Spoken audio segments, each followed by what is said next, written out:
This is a video by Patrick CC. I'm not gonna lie, not a huge fan of him. I think that a lot of the stuff he does is sensationalized, and he doesn't really say the truth until the very end, usually. And this is called The Delusional Downfall of a Mid-Tier Show, and it's about Ned's Declassified, so I immediately hate it because I love it. Dude, Ned's Declassified was like my show as a fucking kid. So, like, I don't know, a mid-tier show?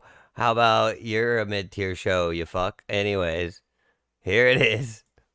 While most child actors eventually grow up to hate their kids' TV roles, others, like the cast of Nickelodeon's Ned's Declassified School Survival Guide, are trying so hard to return to the only version of themselves that the world still remembers. Their never-ending pursuit to reboot the show went from a fun walk down memory lane to a desperate attempt to get work.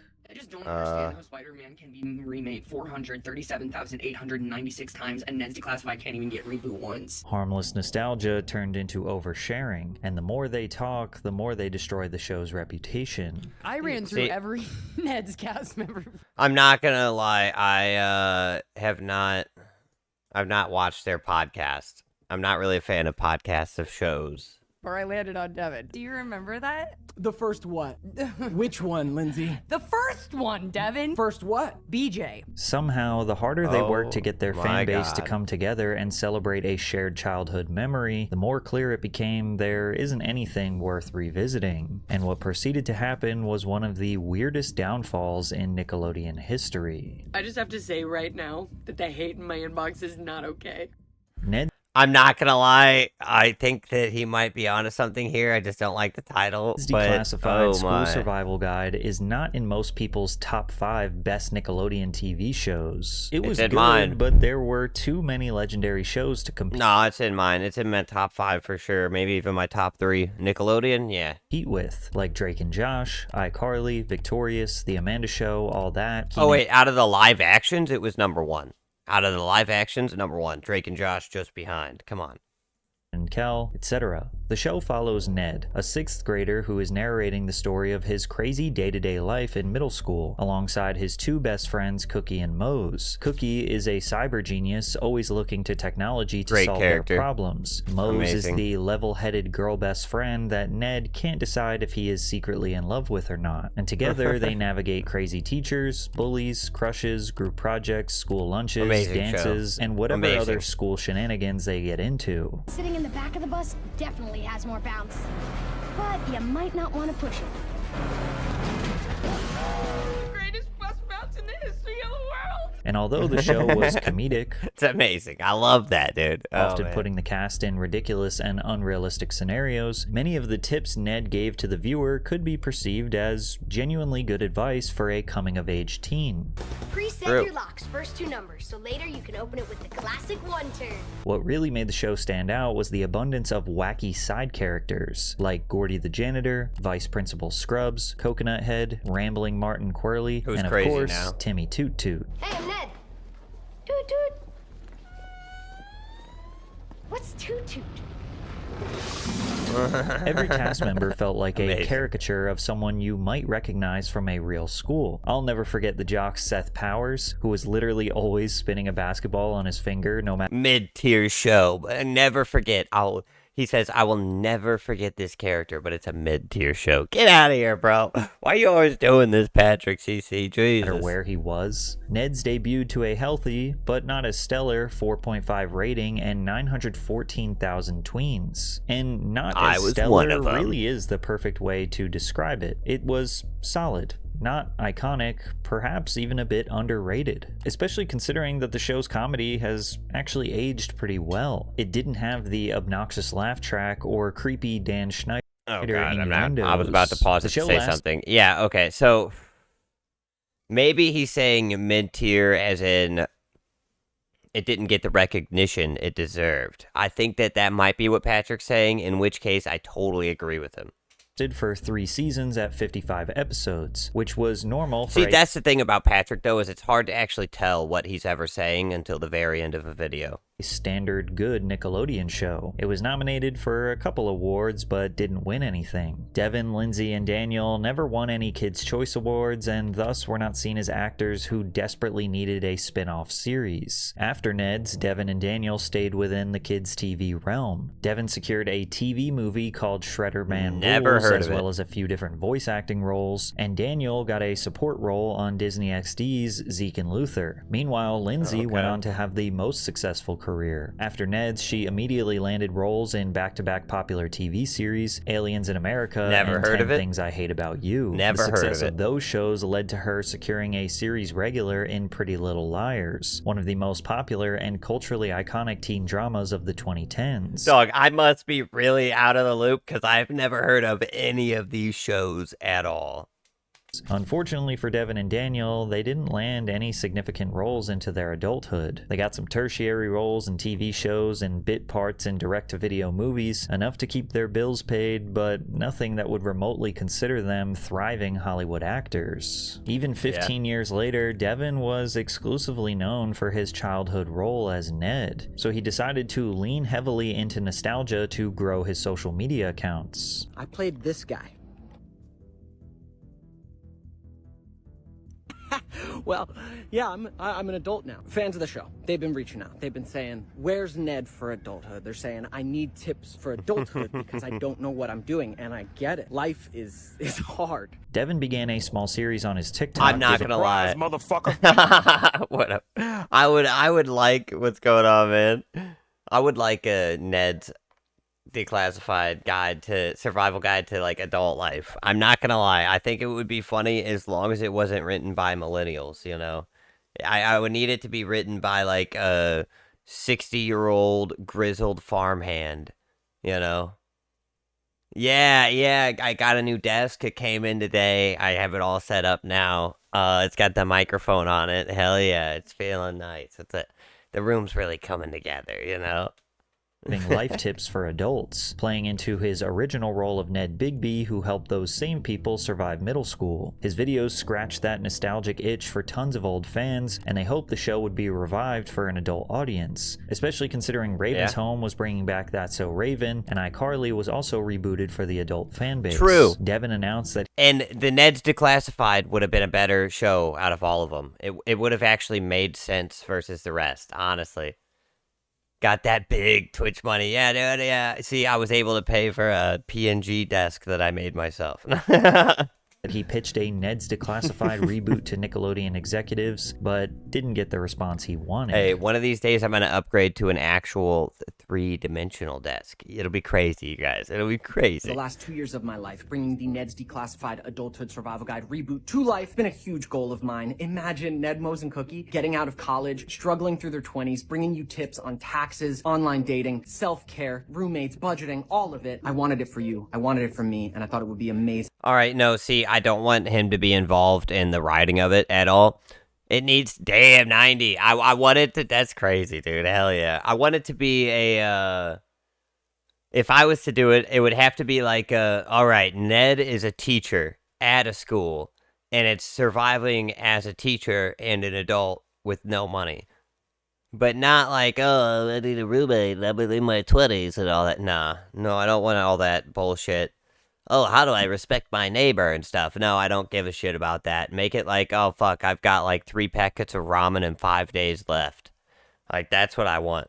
To make a self-help sitcom for a generation that could use a friend. Cookie and Mose were on board. No, not a self-help, not a self-help sitcom. That would be horrible and stupid.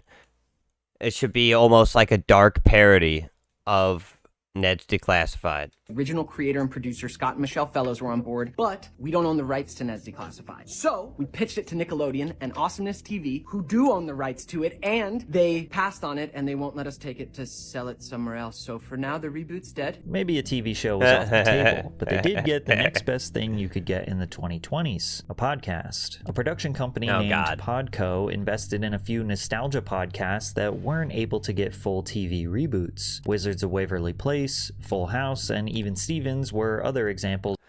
The Sopranos did one too. All of these are very painful to watch. The only post-TV show podcast that I enjoyed was the Always Sunny. And that's because all the actors are also heavily involved in the writing process. So it actually made it fun to watch because they knew everything that was going on. Whereas these other people like Ned and even Stevens and all, none of these people were involved in the writing process.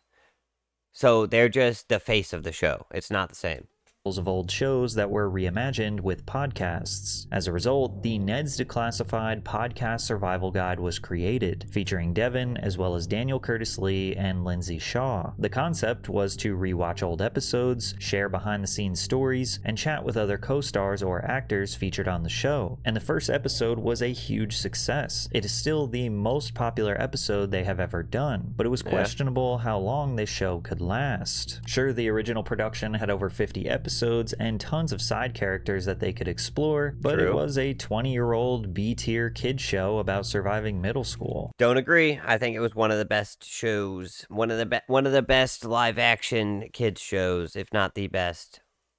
Which is why, just a few episodes into the podcast, the crew shifted from only talking about the past to talking about their current lives or struggles after the show. A common theme woven into the pod was them giving advice to the audience, as a nod to the original show. The cast positioned themselves as guides for adulthood, weighing in on relationships. He wants so bad to look like an adult by growing that beard. Ned does, but he just looks like a kid with a beard.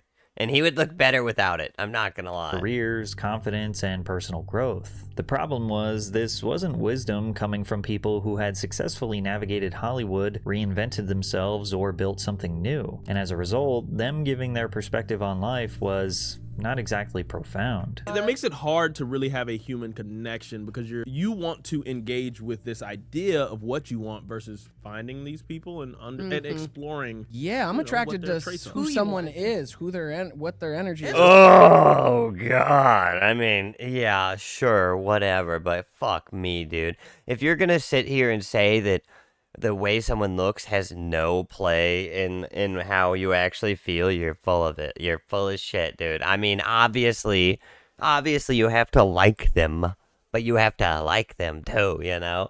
If I don't want to put my wiener inside of you, then I don't want to marry you, all right? That's the rule. That's the fucking rule, okay? It's a very easy, simple rule that everybody knows. What their sense of humor is, like the surprises of people, you know? Yeah, of like different types. The more they tried to give advice, the more unsure they seemed. Sometimes you gotta give a little, like, can we all just be realistic once in a while, you know? Like, obviously, for me personally, I don't need a girl to be a 10 out of 10 to, like, fall in love or whatever, that dumb shit, you know? But, like, at least a 6 or a 7 out of 10 for me, like, come on, like, jeez Louise. Yeah. There is your perfect world, which involves only you, but then there's also some positive things Right. about others. Yeah, because like when you're on your own, you only have to really give what you want to give. But then when you give something that, like, I don't know, like I don't know, it's kind of nice too, or you receive something from another person that you really need. Like, that's the joy I found in it. Because yeah. And now I think I'd be ready to live alone. And to be fair, nobody expects people in their early 30s to be extremely wise or have a I am extremely wise. I am in my early 30s. life completely figured out. My life is figured out. Feels a little ironic getting advice from people who are failing to reboot a show I am failing. about giving advice to people. Man, I really wish we could make like a Ned's Adult reboot because there's so many topics we could cover in a discover, fun way, and this Right. is one of them. Learning how to live with other people who come from fully other backgrounds of behavior and norms and expectations of. Oh my god, listen to him talk about the millennial point. Oh fuck, dude, that is not what anybody would want in the show. I'm so glad it didn't work. If you had to pick a 10 out of 10 but dumb as fuck, but a 7 but she's nice. Oh no, that's what I'm saying. That's what I'm saying. So a 7 but she's nice always. But a 4, if I'm going a 7 but she's nice, or a 4 but she's the best in the world, I'm probably going to go with the 7 that's nice over the 4 that's the best in the world. You know? I'm not going to pick the 10 out of 10 but she's dumb, but I'm not going to pick the 4 who's the smartest, best person either. I'm probably going with the 7 but she's nice. You know, that's the real truth of it all, you know? Like, that's the realistic approach to actually discussing all of it, you know? how to keep a place and what all of it, it's not always going to be a fit. So I'll say that. Some of the time, it's just not a fit. And then you need to figure out how you're transitioning out of it or how you are going to make your peace with the fact that you cannot change this person. Even a year after the podcast had started, the crew Dog, that's another thing, dude. If you start dating a person and you decide that you don't like who they are, then that's it. You don't like who they are. Like, changing somebody, changing them. No, fuck that, dude. You didn't get with a person because to change who they are. You got with a person to be with them. If you need to change them, then you need to find someone else. It's crazy. crew simply could not let the idea of a reboot go. How come there hasn't been a Ned's reboot? Do you know why? No, I don't know. I honestly don't. We don't either. Because Paramount's in shambles, man. Well, right and about now, Nickelodeon yeah. can't get their together. It is actually true. Paramount is in shambles. What they've done with Avatar: The Last Airbender, the live action show, is an actual travesty, and everything they've always done. I'm not saying people can't change. I'm saying if you want to change somebody, then you don't like who they are, and you shouldn't be with them. That's what I'm saying. Not that people can't change, because for sure people can, but there's no reason to try to change somebody. That, I don't know. That I know. And I don't think they truly appreciate what a no-brainer, Look at divorced women. doing something with the Ned's IP is. Like, I don't think they my understand God. how They emotional get all it is for puffy. the fan base and how ready the fan base is. Critics started looking at them as three washed-up child actors reminiscing about their peak. They are so desperate Oh for my work, God, it's that's embarrassing. hilarious. I love the way that they act like they're doing it for the fans when it's obviously so self-serving. And this is where the podcast started to fall off the rails a little bit, because as the three dug deeper into their childhood memories, the more the audience wished they would have kept that to themselves. Like when Lindsay discussed her and Devin's intimate history together. Like, once we started dating, we would just Take off and I would go. We would hang go out. we make just out. go off at lunch and make out. Oh, right. How long were these makeout sessions? I mean, all they of were lunch. lunch. All of lunch. Really? Yeah, yeah. Oh, We would go make, God. and then they'd come and they'd have to redo our And you're like, makeup. oh. Just When the divorce hits, they transform from a 5 to an 8 and 9. Like nothing. It's true, dude. It is so true. Oh my God. They just immediately start like trying. Well, it's because they start trying again. You know, they haven't been trying for like 8 years. Now they're out there trying again. They're making themselves look as good as they can. Oh man, yeah. How humping. far were you guys really going? Oh, dry humping? What base is that? You guys Yeah. go all the way? Did you knock it out of the park at any point? No comment. No comment. comment? No comment? I kind of want to know. What's Now at first, the comment section Ugh, gross. I don't want to know about what they did. Gross. was dude. loving this, which is likely why they kept talking about these private experiences. Dude, I ran through every Ned's cast member before I landed on Devin. Damn. Remember that? Wait. when asked why did you not do that when they were married, they say, well, fuck that guy. I remember I like telling Theo True. that I liked him, and we like Yep. held hands at the movies. He's so mysterious. How And could you not? Rob. Yep. And then Dev was Rob's like, funny. hey. And I was like, you guys, hey. You definitely had your pick for Yeah. a minute there. Yeah. Rob, Theo, between Rob, Theo, and me. Any others? No, Kyle scared me. Really? Because he had used that big dong on, he had already lost his virginity. But then Oh they would my. take it too far when Lindsay brought up a time where her and Devin went past first base. What are you going to ask on this public Do you podcast, remember? Lindsay? Do you remember that? The first what? Which one, Lindsay? The first one, Devin. First what? BJ. I actually do. You really want to talk about this on the pod? I just wanted to say that I felt like a failure from that point because He didn't finish. I know. Yep. No, not. Oh. You didn't. You didn't. After a moment, he just said, "Thanks, okay," and you got up and you went to the bathroom and you did your thing. And again, if you were to just look at the comment section, my God, what did I just listen to? What the fuck am I hearing, dude? I don't want to know that about the Ned's Declassified cast. God, golly, jeez, Louise, no. Oh, you'd fuck. think this is Ugh. exactly what the audience wanted, but the silent majority said otherwise. Stories like these are already extremely discomforting, as most people would prefer not to hear about intimate moments between middle schoolers. But it's even worse when you consider how Yeah, sharing that on a podcast is How wild. closely tied it is to Ned's Declassified. People have fond memories of the show from their childhoods, and Yes. to recontextualize the program's creation with stories like these only ruin it for many fans. It does. And as a result, their viewership numbers started falling from well over 100K per episode to consistently below 100K. Lindsay in particular has a history of getting in trouble with her off-the-cuff comments. Notably, she found herself being accused of racism after she posted this video criticizing a TikTok dance. Are we okay? What the is this? She's right for that. And you won't believe how little of a That's not racist. That's just funny and also true. That was the dumbest fucking dance in the world. controversy blew up in her face. Some felt her negative reaction towards the dance was a byproduct of racial insensitivity, even though it's more like Get the fuck out of here with that shit. I'm so sick of that. I'm so sick of that. You didn't like the thing we did, so you must be racist. You didn't like the thing we did, so you must be fascist. Suck my balls. No, that's not how it fucking works. And every time you say it and it's not true, you weaken the power of the word. If you call it racist when someone's not doing something racist, any reasonable person is going to see that, and then the word racism is going to have less power every single fucking time, you goddamn fucking jackasses. Stop. Fuck. Jesus Christ.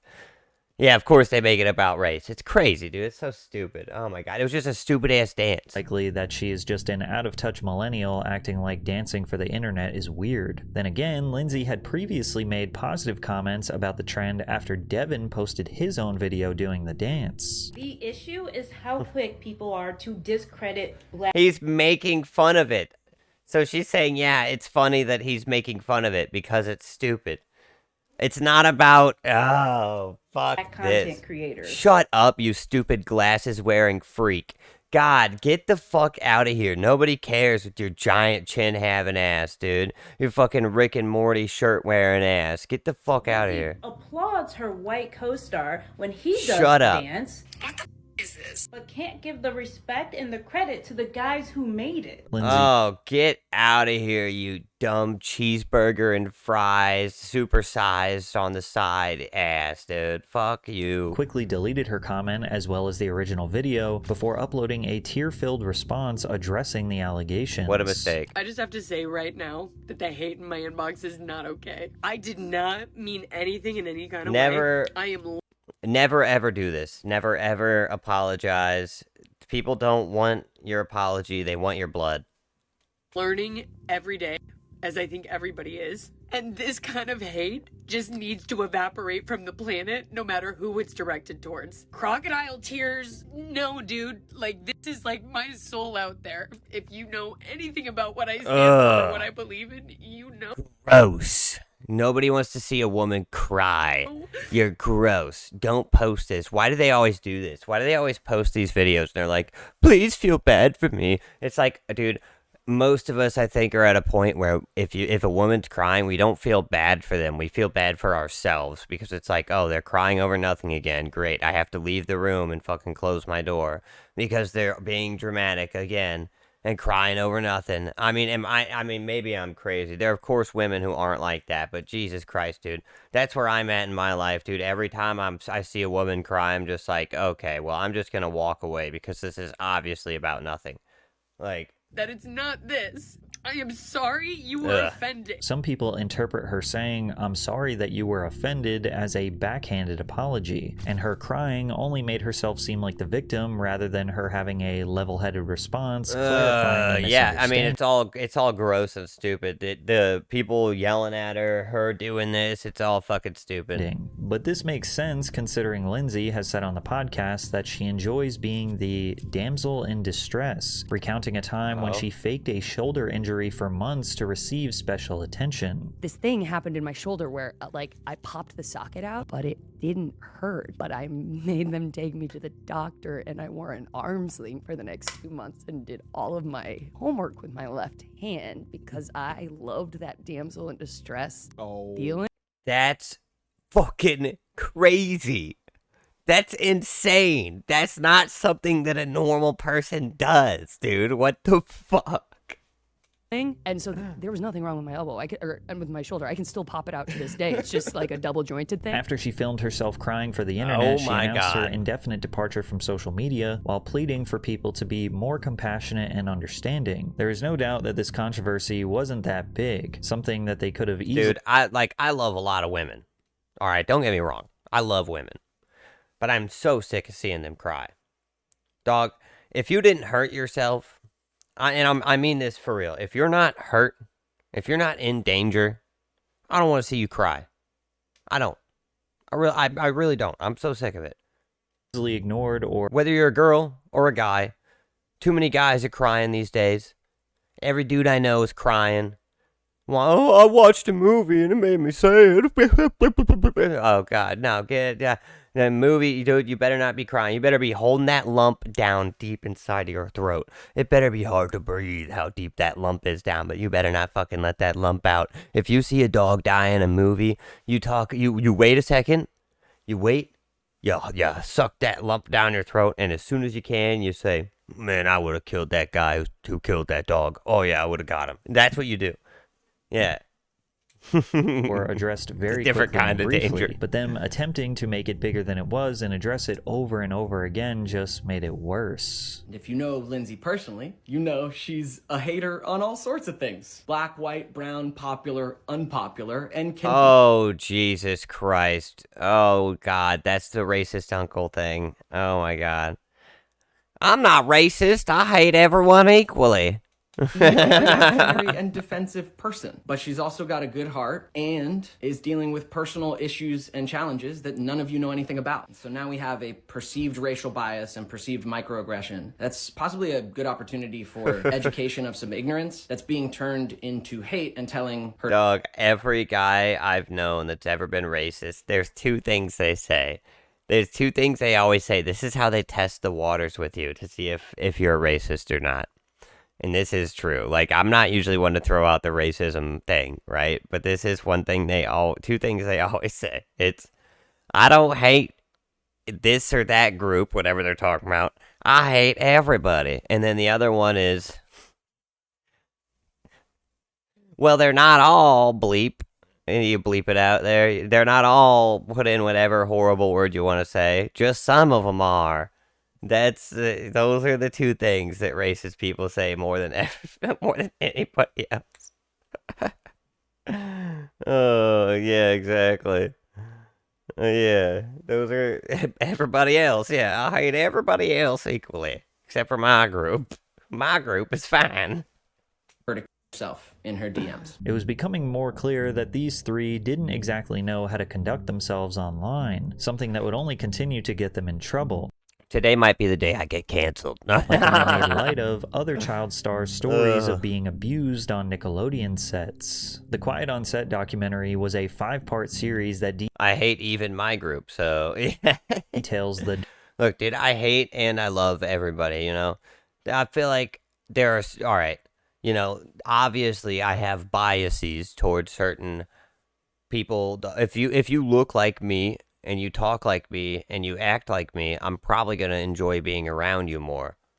You know, that's probably the truth, honestly.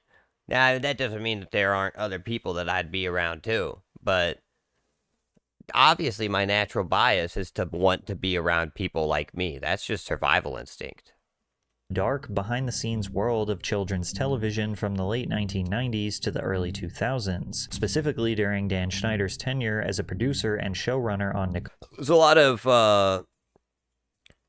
shit in this world where people want to be performative and try to talk about, like, you know, their values and their beliefs, but when it comes down to it, your values and your beliefs are what you actually do in real life, and I'd rather just be honest about everything at this point. Nickelodeon. You know? Multiple alleged victims were featured on the show that claimed that they were asked to massage Dan, asked to have Jesus phones, Christ. were sodomized by him, among other horrific behavior. Yeah, Dan Schneider. This guy's a fucking creep. Most notable story was the fact that Drake Bell had been molested by his dialogue coach, Brian Peck. Most people were mortified at the revelation that one of the most prominent faces of their childhood was abused during the peak of his childhood career. However, the Ned's Declassified cast made the bizarre choice to mock the situation. Daniel, we told you never to speak about that. Get back in your hole, Daniel, and give me your holes. Sorry, we shouldn't joke about this. Oh my God. This is awful. Why are we doing this? That's just, I mean, dude, that's just some friends ribbing each other, you know? That's just some dudes being dudes. I don't know. Because this is about us. Listen, our set was not like that.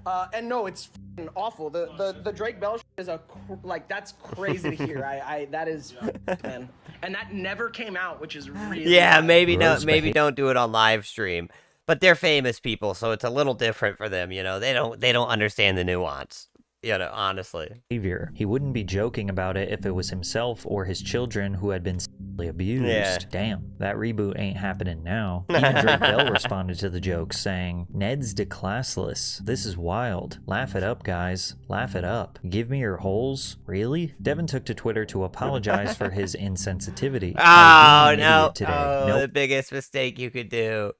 The biggest mistake. You never, ever apologize. That is the one rule. Way around it. I feel horrible that my dumbass was even speaking about this without seeing it. I watched Quiet on Set tonight and am horrified by the gravity of what Drake and others shared. Truly heartbroken about what my fellow actors went through. I can't believe they weren't protected. I'm sorry I'm sorry, you guys. You never apologize. for compounding any hurt. The three tried to give more context to the situation on an episode of their podcast where they claim that this was all a misunderstanding. We hadn't seen the doc. Everyone was asking us for our opinions on. Now having seen the documentary, it's so disturbing. And we had no clue of the magnitude of what they were discussing. I Dude, had just what do you mean? You said give me your holes.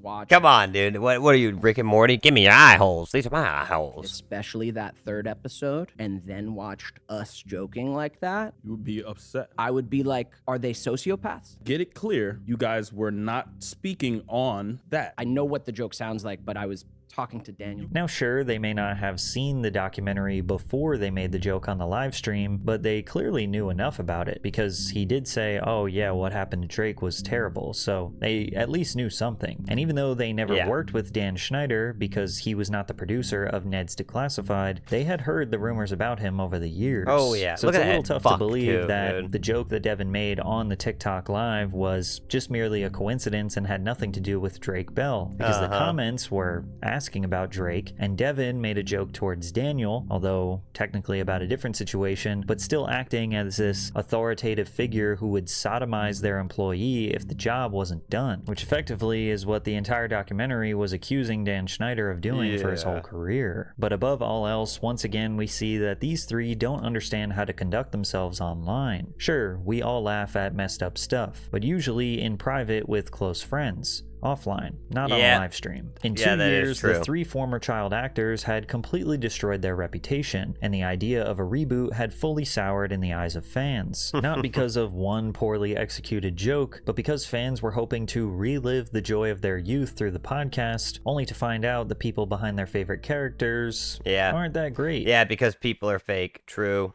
That is so true. Everyone's wearing a mask made of makeup. They signed up for Ned, Cookie, and Mose, but instead they got three out-of-touch millennials who couldn't let go of the past, and more specifically, didn't know when to stop talking. But this is just the reality of life. The characters we portrayed as heroes to our childhoods are more often than not regular and unimpressive people. The podcast continued while viewership sunk further and further, and despite this, somehow Lindsay was still perplexed as to why they hadn't received a reboot. I just don't understand how Spider-Man can be remade 437,896 times and Ned's Declassified can't even get reboot once. Not even reboot once for a crappy TV movie. Just let us have a crappy TV movie. The idea that Ned's Declassified is anywhere near the notoriety of desperation personified. Holy crap. Spider-Man that was rough to see. and can be summarized with just one word: delusional. And delusion seems to be the catalyst for a lot of their issues. Understandably, Ned's Declassified played a huge part in their childhoods, but the cast seems to be under the assumption that it was just as important to everybody else, when in reality, it was just a decent show. Like, it was pretty good.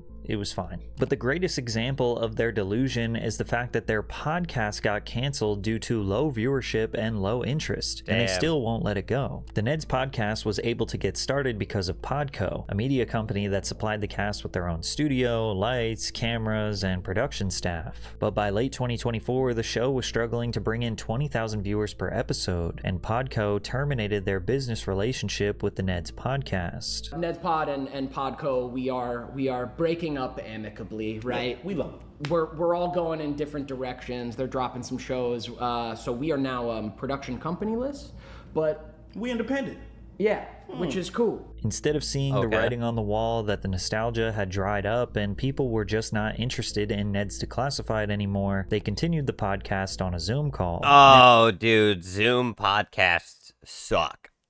I hate Zoom podcasts. The stopping and starting, the difference in mic quality.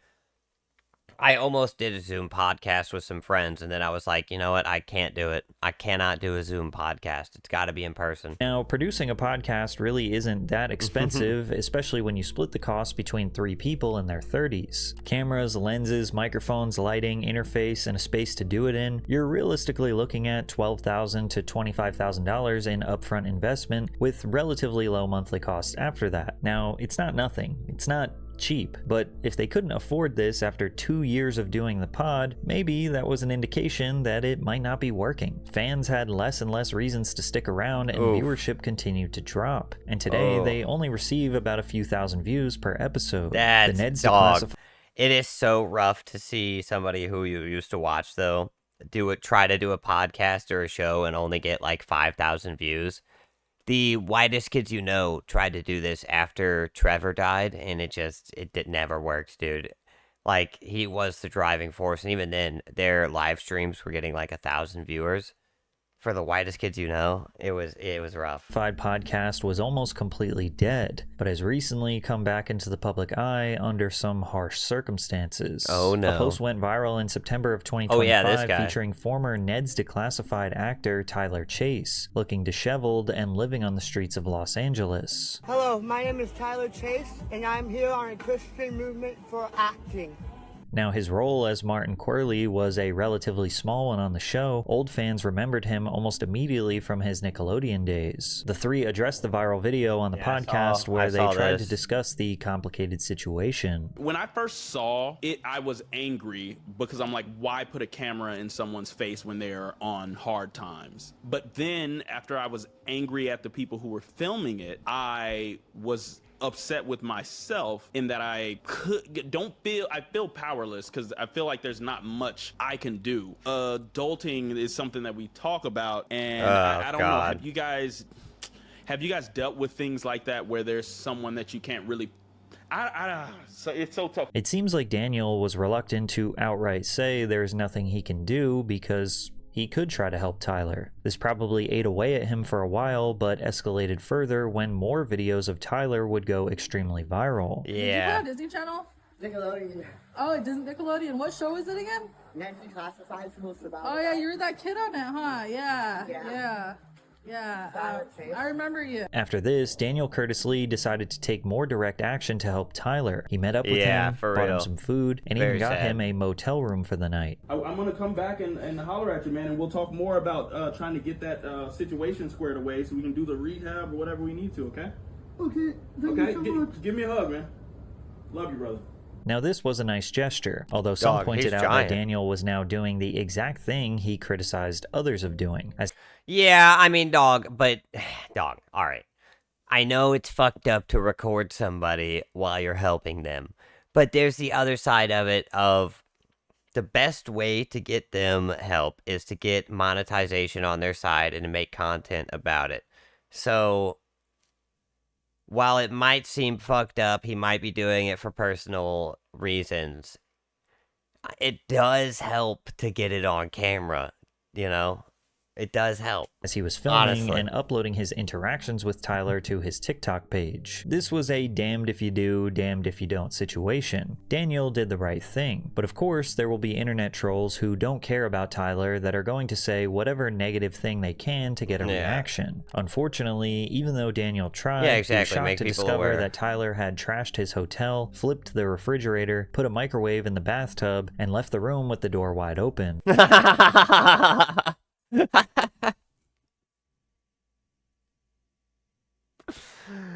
Oh, yep, that tracks. I just feel that tracks. devastated. I'm at a loss. And his family told me that they had tried the hotel thing before and it didn't work. And of course, Dan, why did you assume that you were going to be able to fix this situation? Daniel continues this video voicing his frustration at the lack of systems in place to get Tyler some help. True. For years, Tyler's family had been trying to intervene and get their son the help he so desperately needs. I always say this. I think that there's a desperate need for like actual good insane asylums, not ones where you just lock people up and throw away the key, but like actual good insane asylums where people are taken care of that are crazy for like very long-term periods, maybe forever if they need it. There's a lot of people that just cannot be out in the world, and we know it, and then they still just go walking around until they do something horrible, and then they get put in prison. But the difficult reality is there are tons of systems in place to get him help, especially in Los They're not Angeles. really. But Tyler has to want it, and fighting addiction, That's mental the health thing. struggle. You have to want it, and if you're a crazy person walking around doing drugs and also has lost their mind, you don't want it. And homelessness all at once is a brutal, seemingly impossible mountain to climb. At this point, it might be healthier for these three to just close the book on Ned's Declassified. It was a solid kids show, a comforting memory of our childhoods, but it doesn't need to be endlessly revisited and dissected to prove it still matters. Here's the thing, too. Instead of doing a podcast, you could do Comic-Con arrival events and stuff, and those actually apparently pay celebrities a decent amount of money, a pretty good chunk of change. And if you only did those, you would keep the mystery more alive and probably end up making more money off those events than you would off a podcast, honestly. If your podcast is just nostalgia bait, you've got 50 episodes. There's 50 episodes of the original show. You've got 50 episodes to talk about. That's it. And you weren't even involved in the writing process like the Always Sunny people were, so it doesn't even have that. Best thing they can do is just let that show stay in the past. Let's remember it for what it was, not for what it couldn't become. We could say the same thing about iCarly, because while it looked like two best friends were living the dream on TV, something much darker was happening behind. Yeah, that is true. There's a lot of reboot slop going on. That is why the show would suck. It's because they wouldn't even try if they rebooted it. That's the real truth. That was actually a good video. I liked that one. I'm half and half with Patrick CC, but that was a good one.